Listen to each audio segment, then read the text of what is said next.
Beneath the ocean's shimmering surface lies a world of mystery and beauty, one now marred by a legacy of human neglect. For decades, we treated the sea as a dumping ground for our most dangerous secrets, believing its depths could hide anything forever. Now, the ocean is revealing these scars. Corroding barrels of radioactive and toxic waste litter the seafloor, silent threats to marine life. These are not accidents, but the result of deliberate, state-sanctioned dumping policies that spanned much of the 20th century. The logic was simple: out of sight, out of mind. But nature's forces, pressure, salt water, and time, are relentless. Recent scientific missions using advanced robotics are uncovering the truth. Barrels once thought secure are corroding and leaking. Toxic chemicals and radioactive materials are seeping into the environment, creating hazardous zones on the seafloor.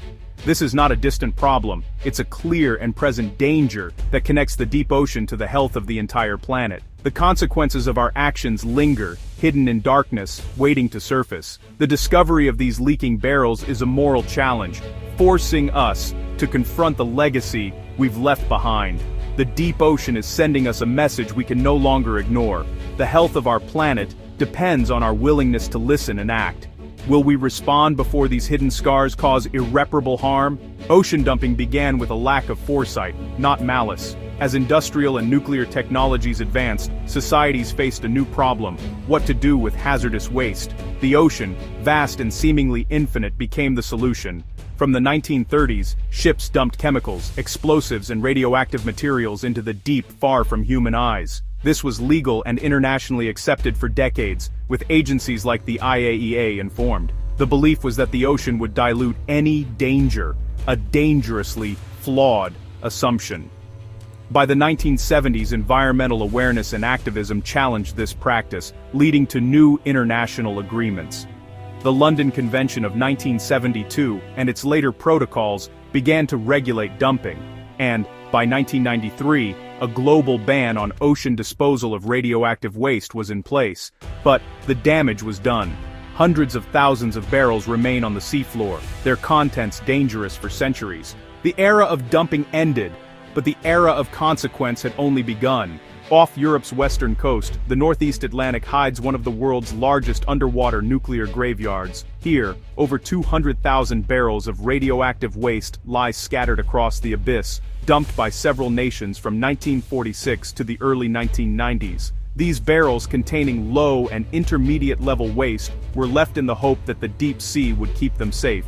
But time, pressure, and salt water corrode even the strongest containers. Scientists now worry not if, but when these barrels will fail, and what will happen when radioactive elements like plutonium and cesium enter the food web. Ocean currents and deep-sea life connect these toxins to the wider world, raising urgent questions about their impact.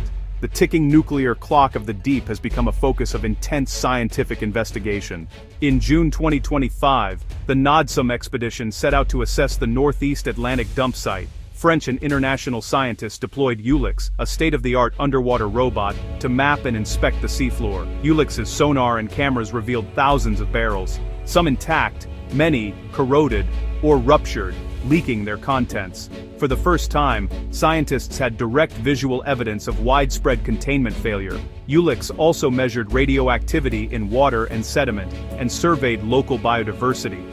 The findings were sobering. Toxic leaks had altered the environment, and some areas showed signs of contamination. This mission laid the groundwork for further research, including sampling sediment and marine life.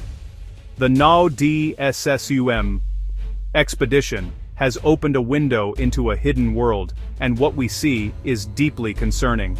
The legacy of nuclear dumping is no longer out of sight or out of mind. Off Southern California, near Catalina Island, another toxic legacy lies on the seafloor. From the 1930s to the 1970s, this region became a dumping ground for industrial and chemical waste, most notoriously DDT. The Montrose Chemical Corporation dumped hundreds of tons of DDT sludge, contaminating the ecosystem and food chain. Recent robotic surveys revealed thousands of barrels, far more than records suggested, raising new alarms. Scientists now suspect these barrels contain more than just DDT. Incomplete records mean their full contents are unknown.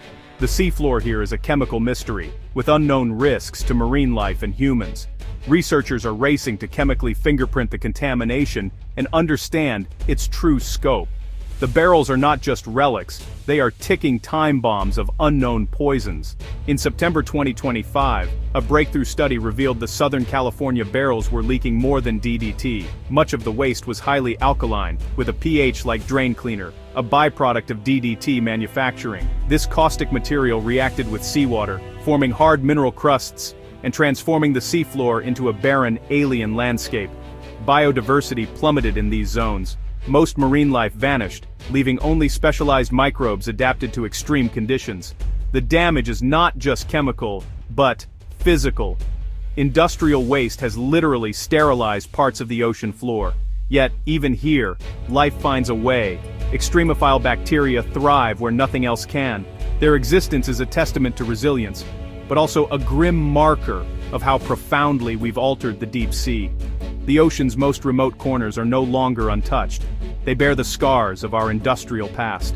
The leaking barrels in the Atlantic and Pacific threaten more than just the deep sea. They endanger the entire marine ecosystem and humanity itself. Toxins enter the food web as small creatures ingest contaminated sediment, passing poisons up the chain through biomagnification. Deep sea species migrate toward the surface, and large marine mammals carry toxins between ocean layers, creating a cycle of contamination. The economic stakes are high. Global fisheries feed billions and support millions of livelihoods. Widespread contamination could devastate markets and coastal communities, even if only the perception of risk spreads. Monitoring and potential cleanup will cost trillions, burdening future generations. The ocean is our planet's life support system, regulating climate, producing oxygen, and providing food. The slow poisoning of the deep is an attack on that system. We are running a global, uncontrolled experiment, with unknown thresholds, for disaster. The greatest risk is our uncertainty. How much damage will it take before collapse? We are navigating a minefield of our own making, blindfolded. Despite recent discoveries, our knowledge of underwater dump sites is dwarfed by what we don't know. The ocean floor remains largely unexplored, and many barrels lie in uncharted locations. Scientists struggle to predict how deep-sea currents and complex chemistry will spread and transform these toxins. The cumulative effects of mixed pollutants are a mystery. New, more dangerous compounds may be forming. The biological impact is also unclear. Many deep-sea species are unknown, and chronic exposure could cause genetic damage or population collapse. Policymakers face tough choices without a complete picture, and debates over containment or retrieval are hampered by uncertainty. The greatest danger may be our ignorance of the true scale of the threat. The deep ocean holds its secrets well, and time is running out to uncover them. The corroding barrels on the ocean floor are a warning from the deep, a call to a new era of stewardship. These discoveries are not endpoints, but starting points for a global conversation about our planet's health and legacy. Scientists can illuminate the problem, but solutions require collective action. Governments must invest in research, monitoring, and stronger policies for hazardous waste. International cooperation is vital. Ocean pollution knows no borders. Individuals can drive change by staying informed, demanding accountability, and supporting ocean conservation. We must see the ocean as the heart of our planet, powerful, yet vulnerable. The story of these leaking time bombs is about connection. Past to future, land to sea, abyss to sunlight. The health of the ocean is the foundation of our own survival. The choice, and the responsibility, is ours.